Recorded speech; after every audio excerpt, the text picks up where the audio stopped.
basically where we were at. Some things change, some things stay the same. But hey, we are in a cool spot. We're here recording. We're back in the deconstruction zone. I don't know if we've ever done this, but should we do like a check-in? Like, what's going on? How are... How much time do you got? Sorry, too soon.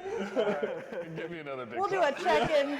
No, let's keep rolling. This is it. We'll do a check-in on the Patreon. We'll do a check-in next week. on our next record. Ready? Here we go. Take two. What's up, guys? Welcome to the Deconstruction Zone. I almost said the well. In this space we're at, it made me think we're at the well, so it made me go into my zone. But Because we are technically at the the well. building. Yeah. Well. But what's going on, guys? What's happening? We just went on an adventure to find a piece of equipment That we never found. that we never found. So we both found a solution. questioned But shout out to Sadie for getting us some sonic. Sorry, Sadie. ASMR right ASMR. Sadie and I don't know whose is whose because we both pressed down all of our buttons. But I bit the straw. Oh, you bit the straw. Oh, see, there we go. There you go. Well, let us know in the comments. Do you push all the buttons down, or what do you do in that? Do you like the straw? Always. And what's Yeah. your sonic order? I think that's funny. I think when I was younger, I was so excited that if my drink was listed on them, I would push it down. But then the older I got, I'm like, I'm pushing all of these down. Yeah. No, it's not even about the order. You just push them all You down. know what? It's like the OG poppers. Yeah. You know what I mean? These are Yes. poppets for millennials. Yeah, those are poppers for millennials. Yeah. Yeah. Oh, Now that I man. think about that. It basically is, yeah. Yeah, just as good for the Someone environment. ripped off. Yeah. Yeah. So today, little like backdrop, at least in terms of when we're recording. Yeah, we should timestamp this. I feel. Yeah. We've So been having a lot of monumental events. yeah, there's been a lot of things happening. So in the political world, we just saw President Biden decided to not run, right, for president. So now the Democratic Party, at least to my knowledge, seems like they're all putting their eggs in the Officially last night. Yeah, the Kamala Harris basket, which we're not necessarily going to dive into like vote for people type stuff, but we were having like in our group chat conversation about just the relationship between faith and politics, and I was even talking with someone from the well about that, and I was they were talking about sermon series, and like, I just hope we don't do a sermon series on this. Yeah. And I kind of agreed with them because it can be really exhausting. A little sticky. But also it's like, there's a lot of fruit to be had in some of those hard places. Like we've talked about faith and science, we've talked about mental health, and like we've talked about racism and equality. Like, we've talked about hard things because we believe there's benefit in there, and it feels like even though this can be like a landmine or a minefield for a lot of people, like there's probably something beneficial in it to talk about. Yeah, definitely. Yeah. Well, I threw this out. We don't have to stay here. But we're coming up on almost 2 weeks after the almost assassination of Donald Trump. Yeah. And I'm going to self-promote here for a second. I have a book coming out in a couple months on race and religion in America. And I talk in there at length about some of these violent uprisings throughout American history of slaves and oppressed people trying to violently overthrow their masters and their situations, and a lot of them being done through the lens and inspiration of their Christian faith in some way. And so, I was thinking about that, and I was seeing what was happening on the news, and I was thinking, what is the relationship for each of us, or like in our own personal piety, when we think about these like acts of violence, particularly as we think about like oppressed people trying to get out of their situation, what to us do we think is the relationship of violence and our faith? Is violence always something to be avoided? Is it something we think is justified at times? Is it, what's the nuance there? Because I think you can find either one in the Bible. And so I'm curious about you guys' takes on this. Yeah, I think I had this conversation with my family.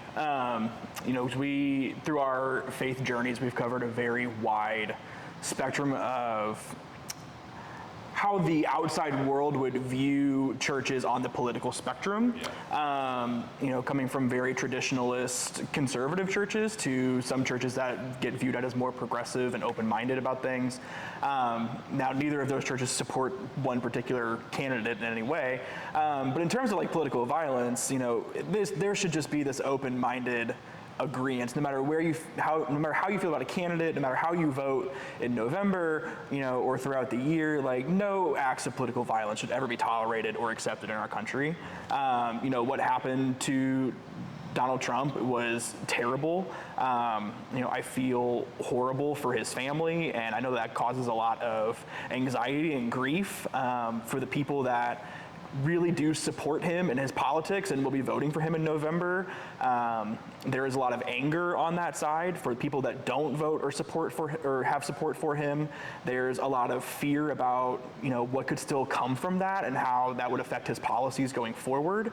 There's a lot of anxiety for people that are pro-gun and anti-gun on different sides of that. So in this time where we are already so divided politically, and a lot of people are viewing this election as hopefully either the Band-Aid or continuing to push the separation narrative, whatever the outcome may be, there's a lot riding on this now, and it has only heightened that sense. So it's been very interesting watching, how people have responded on social media, specifically, or conversations that I've had in terms of this and how this has all gone down. But it's hard as a church though, because we as churches can't outwardly express different candidates that we support. We as individuals have a right in our country to vote, but our churches should not be platforming one candidate or another. So like I was driving to one of our cousins' houses the other day and drove by a church that had a picture of Donald Trump with the raised fist and the American flag in the back and said, "Thank you, Jesus." And so like that's, to me, that rubs me the wrong way as a believer. I don't want a church that I attend or support or tithe to be endorsing any candidate, because that's not what we should be about. But unfortunately there are churches that take both sides of that platform, no matter that way be. But it's definitely a scary time in our country. When I was on that mission trip with the youth last month, we talked a lot about like faith and politics during that week, being in DC. And toward the end of that week, we had a conversation that's like, progressive, conservative, Republican, Democrat, like we're in the game of working for justice, right? And once we start to equate justice or the kingdom of God or any of those things exclusively with a political party or exclusively with a political candidate, we are entering into very, very, very dangerous territory, right? Because all of those things are under the judgment of God, right? Our politics, all of our religion, all of our belief, all of those things are constantly under the judgment and scrutiny of the living being of Jesus, right? And so, like, I think, this, hearing some of the rhetoric, and not only in America, I mean, this is happening in other countries too, right, of this kind of conflation of political figures or political identities with the divine, is something we really need to be keeping an eye on, especially in pastoral leadership in the church. Yeah. Sadie, what do you think about all this? Well, I was marinating a little bit on like what you asked just a little bit ago, kind of in regards to the violence aspect of it. Because I think my opinion or thoughts are maybe not like fully formed, so I'm welcome to conversation or this opening up a conversation. But I was thinking about, like, obviously the assassination attempt, which like I don't think should have happened. Like, I'm usually pretty team no violence. Yeah. But I'm also like thinking back to the 2020 riots, like the race riots, to where whenever that, and I don't think that the two are like super comparable, but I think that it's like, I don't know, that's what I'm thinking about, because my thoughts were, and I don't know, I guess I'm open to being wrong, but like I didn't really blame people for like destroying things, because, you know, that was what got them heard, you know, in the race conversation, which I know like is maybe a take that's like a little on the hotter side. So those are my thoughts. Well, it's like, so like the overarching umbrella of political violence is wide. Yeah. Right. And so it's like, I think we could probably all agree, like, or at least I would say, like, I'm hardcore pacifist. And so it's like, I'm like pretty anti-violence at all options. I remember taking an ethics course about the ethical idea of, is there such thing as a just war? And like, I have a hard time justifying war in almost any situation. And I really hate the hypotheticals of, what if your family's being held hostage? Because it's just like, I don't love that. But in the vacuum of my human existence, I'm pretty pacifist. And I don't think that's like a hard political take. But, but yeah, it's different. So it's like when you look at like an assassination attempt, like that's not really, I mean, that is in the worst extreme political violence. Like I think everyone would kind of agree that's pretty negative. And now the other side is much more like protest uprising that falls up under an umbrella of political violence. But I think it like would have to be judged in a different way to some degree. Like I think we could all say like the attempt to murder someone, whether your ideology is different than them, is just almost, if not always, wrong. And history tells a different story 100 years down the road, right, of what those things look like. But when you look at someone like rioting and the violence that comes with that, I would say at all costs avoid violence. Like destruction of property, I would say at all costs avoid it. But there's also like when you've been in a situation where you can't be heard and you can't, like think about like when you were a child, or if you've ever been like pinned down or trapped by someone, like your natural physical reaction is to push, right? And so in a much more like spiritual aspect, that's kind of what protesting and rioting is in some ways. And like I'm pretty pro protesting of almost anything as much as it is nonviolent. And one of the things I like about Sadie is like she said when she goes on vacation, she tries to, or like travels to a different country, you would try to find a protest somewhere. It's an accident that kind of always happens. I think it's just interesting. But I think it's interesting to be around an ecosystem, even if you're not like sure what's being protested. I mean, you're saying like the language barrier, but it's like to be around. I'm joining it. It's kind of interesting. So, but yeah, I don't know. Like the umbrella is like really wide, so it makes it kind of an impossible thing if you're comparing apples to oranges in this. Of like January 6th to Black Lives Matter to an assassination attempt. Like those are different. But I guess I think I have seen that kind of compared on like, I don't know, the social media hellscape, like of people who are like super pro-Trump, like are kind of like they are putting those together. Well, and like to me, like, you know, it's just weird. Like this is, you read about these kind of things in history, right? And like before, you know, this happened 2 weeks ago, the only frame of reference that I have of a quote unquote assassination attempt was when W. Bush had the shoe thrown at him during the Iraqi conflict, and that got labeled as an assassination attempt, which like now that like we have one, like looking back on it, you're like, that's funny, and I think is a probably doesn't fit in the same conversation. Correct, right. But like that's the only frame of reference. Then you think about what you learn in your history classes, and you see through all these things. You're like, oh crap! Like you think through all those things, like what was it like to live through those times? And now I'm like, oh, we're living through those times. And like my kid is going to read through all these things between 2016 to 2024, and be like, how are you okay? And I'm gonna be like, I'm not. That's my only response. But it's just weird. Like, like I see that meme thrown around on social media all the time of like, I'm tired of living through like national crises like every other month. Another once in a lifetime event. Yeah. We've had way too many of those in the last 4 years, and I'm kind of sick and tired of it.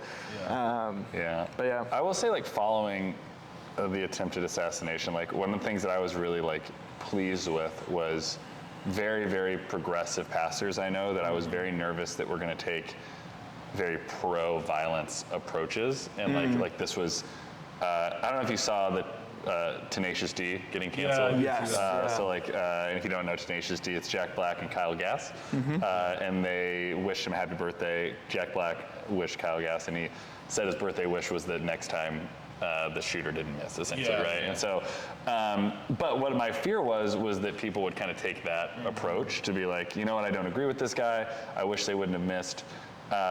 And what I was really pleased with was like the amount of like actual Jesus-centric like response I saw of like, this isn't okay. Like, like your response and thoughts politically, like don't inform the value of someone's life. And that was really important to me, because in the same way that I would hope people that are more conservative, if there was an attempt on a Democrat or progressive person's life, that they would respond the same way, like Biden in this situation. So I don't know, like, because we've talked, Sadie and I at least, at length about the fear we have of progressive fundamentalism. And like, I was really pleased to see that people broke out of their echo chamber of being right to do what Jesus would do, which is be like, this isn't okay. Yeah. I think that's the hard line to fall on too, is, you know, as people that work in churches, like we kind of have to maintain this stature of neutrality on a lot of things, because, you know, we have people in our congregations that are progressive and people in our congregations that are conservative, and, you know, I love the Wells welcome statement as, you know, my seat at the table can't cost somebody else's theirs. So while, you know, I think to a lot of people that is extending it to those who oftentimes are excluded from churches, like LGBTQ and, you know, black and brown people. But like, we also have to remember that that also talks to, you know, the man down the street with the MAGA hat and the Trump flag in his front yard too. Like, he should have a seat at this table as well, and he should be able to see the love of Jesus here as well, which is, you know, extremely hard to do as a progressive person. You know, so putting on my personal hat, that becomes really hard sometimes, and I have to remind myself that. But then it's really cool, because then, like, because I grew up in conservative circles, I still am in contact and have great relationships with a lot of those people as well. So it's been interesting having conversations over the last 2 weeks with people in both sides of this. Like, you know, our group chat talked about it, but I also talked to my best friend about it and like got his viewpoints too. He's a very politically conservative person. You know, I love JT.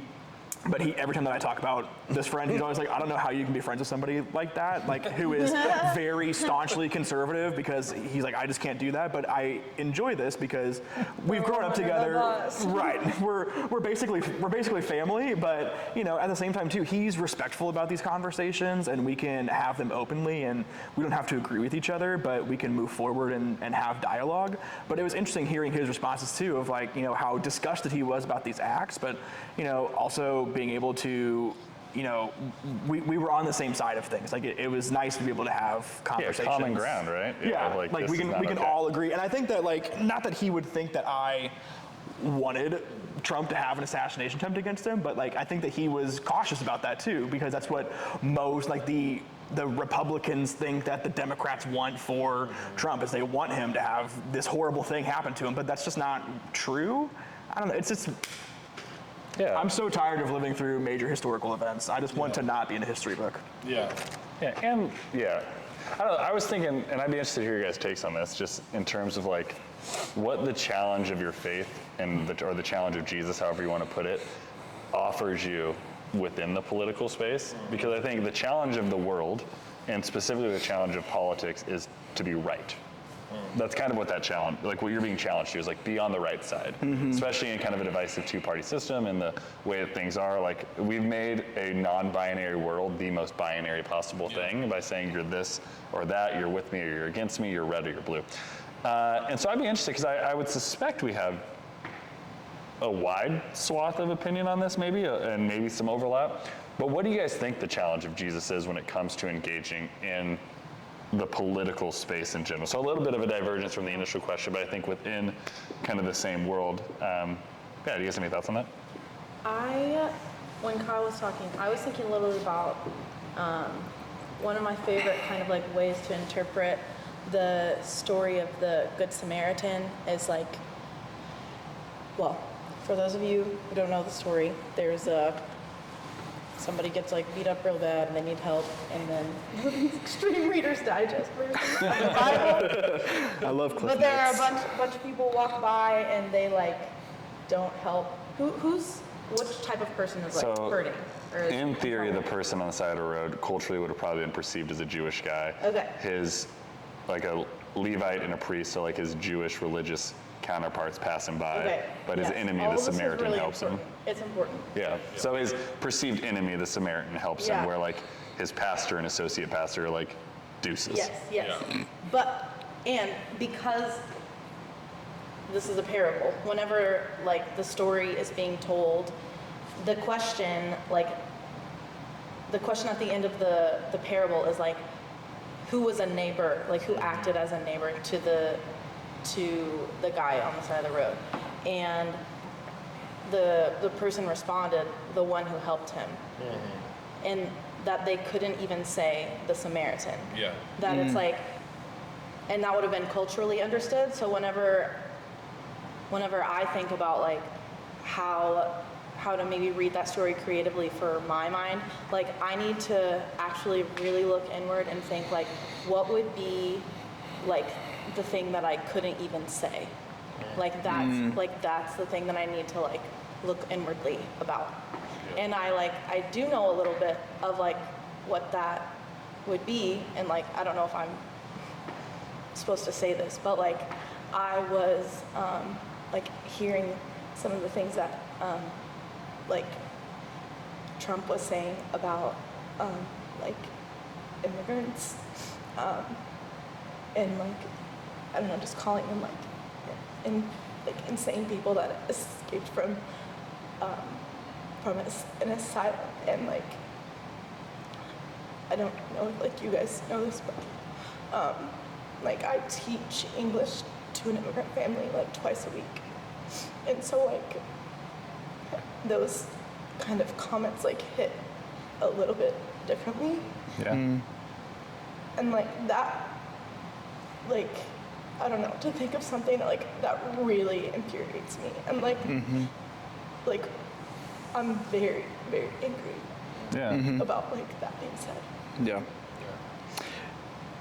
It's interesting that you bring up that parable, because I think a lot of times, I had this conversation with a former coworker at my previous church, and I think a lot of times we read the story of the Good Samaritan and we put ourselves in, like we view ourselves as the Good Samaritan, when really we're, a lot of times people in the church, are the first two guys that walk by. Like I think I like the way that you said that. I hadn't heard it that way, but it's similar dialogue. Like who is the person that's laying on the ground that we can't even identify? Or like who's the person that like it would be so hard for us to believe that they would do something good. So. Yeah, and what's interesting about that story in general too is like, so it was the reason the Pharisee and the Levite, or the priest and Levite don't help. It was inconvenient. Like would have like, so again, it's a parable, so it's not a true story, right?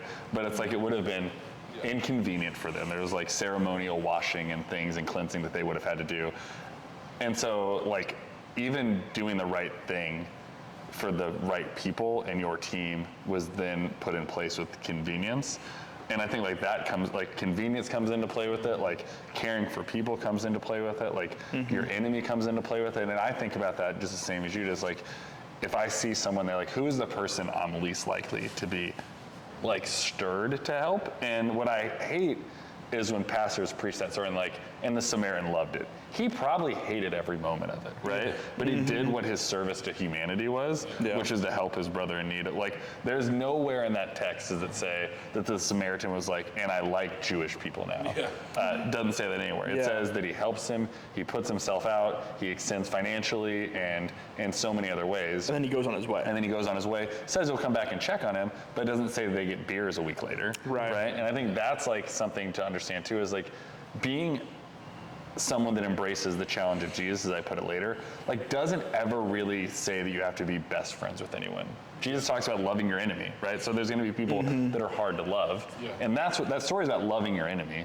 That story isn't about becoming best friends with the person that's the complete opposite of you. And that's what so if I was looking at the question I asked of the challenge of Jesus in politics, it's like love your neighbor, love your enemy, and seek Jesus. Like you don't have to be best friends with everyone. You don't have to agree with everyone. But like Jesus challenges us to love everyone, and like that's where the challenge comes from. But we've really created a lack of love within kind of how we go about this stuff. We put too many barriers on love because we say that, I can't truly love you because you do X, Y, and Z still wrong in terms of sin, and we put these boundaries on love when there's none to be found in what should be considered biblical. Yeah. So. Or that love is changing your mind. Like the Samaritan man's never like, hey, be less Jewish. He's like, I'm going to love you this way. It doesn't mean I even love all, like Jewish people, and even though this guy was the guy on the side of the road, he was the antagonist of Samaritans too. So it's like, he was usually the one on the higher pedestal, like culturally, right now he's in the low. And this person that was usually the subjugated is now the one that's the protagonist and the helper. And so there's just so much nuance that story we don't always dive into, which I think is quite interesting. But yeah, like dapping up someone that you hate is never the challenge Jesus gave us. Yeah, there you go. I thought that was for me. Glad we- Yeah, So sorry. I don't hate you though. Yeah, that's true. no, I think it's interesting, and I started thinking about this somewhat differently, or not differently, maybe just more nuanced over the last like 5 or 10 years. After really starting to engage in like Black liberation theology and people like James Cone, like the father of Black liberation theology, and one of his key texts when he was developing this new idea of thought which centers Black oppression. In one of his books, he says, Black theology was born when slaves realized that killing their masters was doing the work of God. So like, okay, talk about like something that could be a hot take, right? Like killing slave masters doing the work of God. And so that really challenged me to think about like, there's clearly pacifism built into the gospel and nonviolence built into the gospel. And also the challenge of me as a white dude living in 21st century America also probably shouldn't be passing judgment on the way enslaved Black people tried to rise up out of their circumstances, right? Like, so, and a lot of people like Nat Turner, a figure from history, led this slave uprising, and John Brown, a white figure from the antebellum South, led a violent uprising against slave owners. So thinking about that and these people that are very, very pietistic in their faith, and credit their faith with the inspiration to rise up and overthrow this oppressive system, using violence as a means and a tool to do that. It's just muddied the waters for me, and not saying that nonviolence shouldn't be the default, because I think it should, but, for what does it mean for me to not hard and fast say they shouldn't have done this, or, this oppressed community shouldn't have responded this way. Like, I just don't think I have I don't think I should be the one to say that. Right. Mm-hmm. We see that represented in like film and cinema too. Like even though like things are dramatized and stuff, like whenever we see kind of like oppression represented in film, like I think we're usually rooting for them. Like even if it does kind of get violent. Yeah. I mean, from an ethical perspective, when you look at the 66 books in the Protestant Bible, and like it's not a moral compass of nonviolence, right? Like, which creates ethical complications when you look at things that are happening in the Old Testament and even things in the New Testament. I can't give you the verses, but I even think like Jesus contradicts himself when one time he like talks about raising up your sword at one point, and then he in the garden says like, you live by the sword, you die by the sword, right? Or something to that effect. But like, and I actually don't think Jesus is contradicting himself, because I do think there's nuance and you can say two different things in context and there's a heart of it. But that's what I think is interesting is like, there's no judgment to be passed on people, and like time is the ultimate arbiter of ethics and justice. Like people read about it in a book and whoever penned it gets to say if it was good or bad. But when we look at the Old Testament, it's like there were violent things that were used, And I would say God finds violence detestable, but I also think God uses all things for a greater good, which is the most patronizing thing to tell someone that had violence enacted on them or felt the need to use that. So like I get that that is like just a non-palatable statement, and so I understand that, but I think there's nuance in what I'm hopefully attempting to say. But yeah, it's like the Bible is not meant to be even perceived, so if we're going to use it as an ethical guidepost or goalpost, there's complexity in that. So then what does that tell us about this conversation and our lived experience today? It's like, it is complex, and as I've said already a few times, it's like, it is not binary. And I live in a binary world where I say like, don't be violent. But I even named earlier, it's like, there's situations where like, I don't know how I would respond in real life. But as an aspiration, I think I'm striving to be like Christ in that way. I think there's a very thin line, and the line that I have noticed over social media over the last 2 weeks since the assassination attempt is how people have responded in terms of using the words God and Trump. And I can sit here and say I fully believe that you can view that and say God saved Donald Trump. And I think that's an okay statement to say. I might even say that I agree with that. I don't agree with when people say God saved Donald Trump, comma, because he is the chosen one.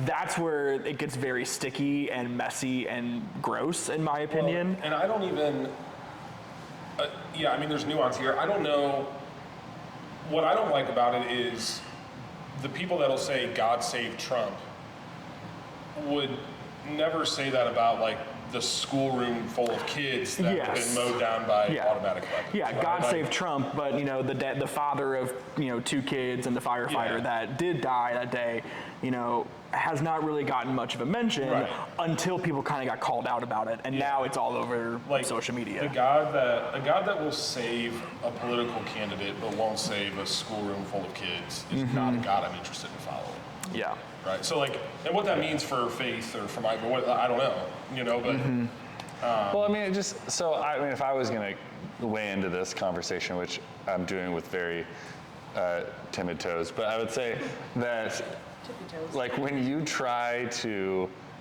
assess value on the lives, it's the same thing with the why do bad things happen to good people. Why, it's a conversation that I think is trying to make sense of a world that is fractured and broken. And when you start to decide who God is saving, who God isn't, what God is orchestrating, what God isn't, like, it's the same thing, like God does all things. Well, then does God do the hurricane, right that wipes out? Like, does God do the school shooting? Like, does God then also save a candidate, right?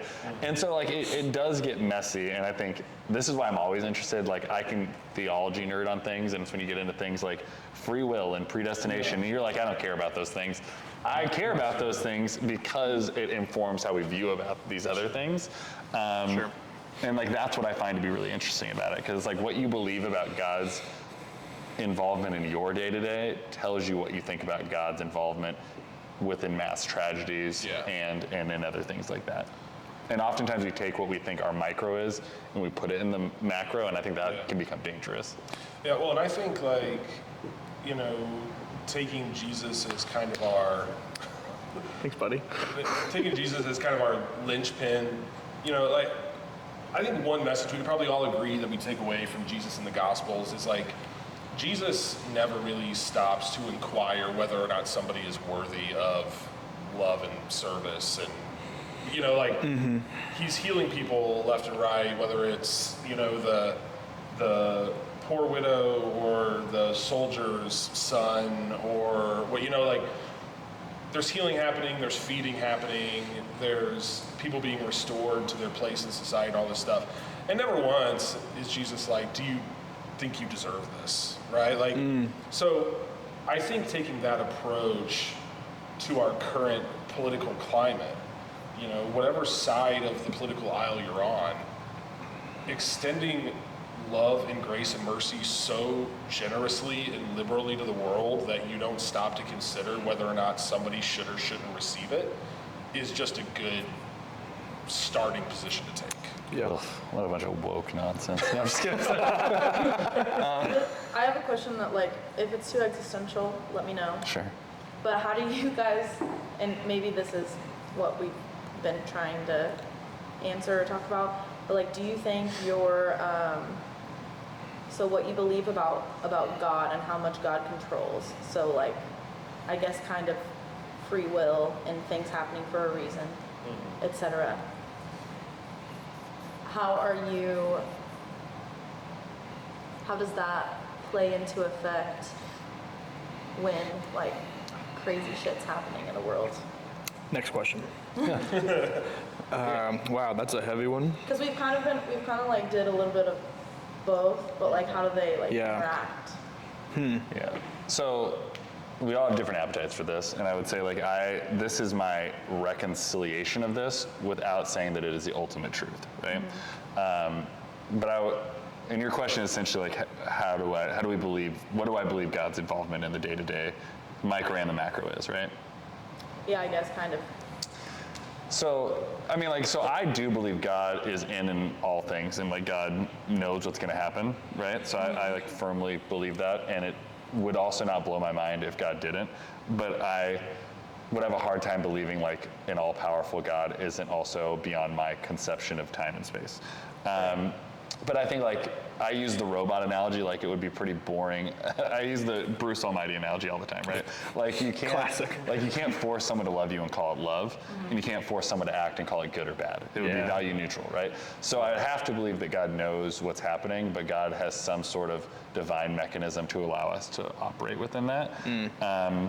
Someone used the analogy of like this in parenting. Like I know my kids really well, so I can be predictive of what they're gonna do. I think it's more than that. I don't think God's just like great at guessing. But I think like God operates outside of a time and space continuum that I know to be true. But yeah, I don't know, like I think God knowing something doesn't mean God is making it happen, because what we're then making that value statement is that like God understands time and experiences time the same way we do. Okay. So.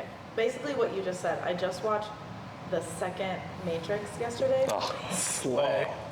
wait, for the first time? Tell us about Yes, it. for the first time. Wow. So, The worst of all the Matrixes, but a great no, film. but like the Well, really, fourth excluded. that's kind of like what they're dealing with existentially. There's like there's a plot and there's like bad guys and good guys, but the question that they kind of keep asking, they're talking about choice, and a lot of the times Keanu Reeves' character or Neo is like focused on the choice. Yeah. But the like the oracle and the architect, they're always like, it's not the choice, it's like why. Yeah. So I think my like way that I approach, or that I try to approach a conversation, is to kind of like blow up the conversation, be like, what if, like, I don't think that is like, I think that there's maybe a different type of way that God interacts with us that isn't contingent on like I don't think that I should have to ask if God is causing a bunch of people to die or not. Like I think that there has to be a different way that God is interacting with us, to where that isn't the question that we have to ask or answer. And as it results in prayer and like what we pray for, what we like all. Have I shared this I story? have not figured it out yet though. Have I shared this have I shared my Matrix story on the podcast ever? I don't think so. So Not with us. I know you're. Yeah, so but I'm excited to hear it. I don't know if I should. So my best friend and I, growing up, Noah, we were like huge into Matrix, and so we're like watching all these, and the third one ends, and we're like, this is the greatest trilogy ever made. Cinema should be over. Like, just call it a day. Why is this not getting more Oscars? Pack it up, Hollywood. And we made a bet to some degree that was like, and I think I might have tweeted it, but that was like, I bet you they will come out with a fourth one, and I bet you $20 it's gonna be called Matrix Resurrection. And I have not talked to this person. They moved to New York. They're trans women now, and like we've stayed in contact, but like haven't been in a ton of like conversation, like just different life paths. And she messaged me, and like out of nowhere, or didn't message me, Venmo'd me $20 when the movie dropped on like Prime or whatever. Right? And, like, I guess you won that bet, and I was like, what the hell are you talking about? And showed me the tweet. It was very funny. That's a long-term bet. Yeah. I love a bit that transcends years. Yeah. Well, I just thought it was And great. also like a friend that is gonna stay up on it. Like, way to go. That's so That's good. where I was like, our friendship transcends all of the other things that you would measure. Like that you would message me and give me $20. Yeah. That's fantastic. For this old bet that I forgot about. It was very funny to me. And like honestly, you probably needed $20 to survive watching that movie. Yeah, because it wasn't good. Again, perfect trilogy. Yeah. Awful fourth. Also, hot take, I think the Chronicles of Narnia are going to be really good if they were R-rated. The Chronicles of Guys? Narnia needs to be an R-rated movie.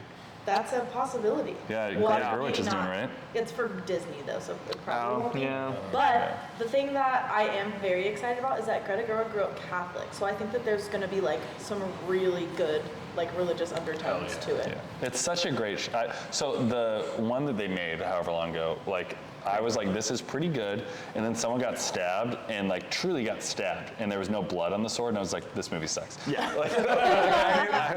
To go to the non-violence question, No blood, this movie If there's not sucks. blood, we don't want it. I was just like, I want to see it be Episode what title. it is. Yeah. There's no blood, we don't want it. Mark, write it down Yeah. today. Don't forget. I'm texting the group, don't worry guys. What's the group chat name? Maybe not. Don't worry. I don't know, I haven't checked it in a while. It's been On the changing today. Patreon. Speaking of Oh, that's funny. the second and third Matrix movies,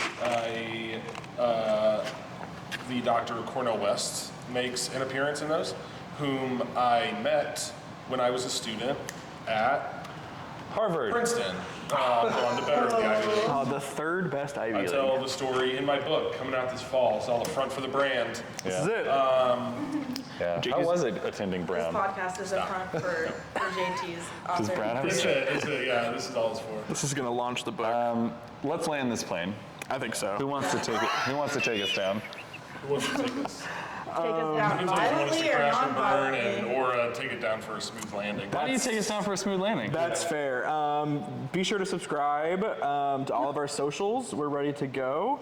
that Aren't you guys going to subscribe CrossFit after this? We are. Follow We the are. Swoley Ghosts on TikTok. Danny's got his CrossFit shirt on. Yeah. Yeah, thanks guys for checking us out again this week. The TikTok for the Deconstruction Zone is making a comeback. Making a It's gonna be comeback. popping. And check us out for our vlogs coming out, because I think we have a new avenue that we're going down. Is this true? I think so. I think so. Let us know what you think. But yeah, thanks for coming back. We will see you next time on the Deconstruction Zone. And don't forget to embrace the journey. That's gotta be quicker, because we sound silly when it's slow. Take two. Don't forget to Embrace the journey. We're getting there. That was better. Embrace the journey.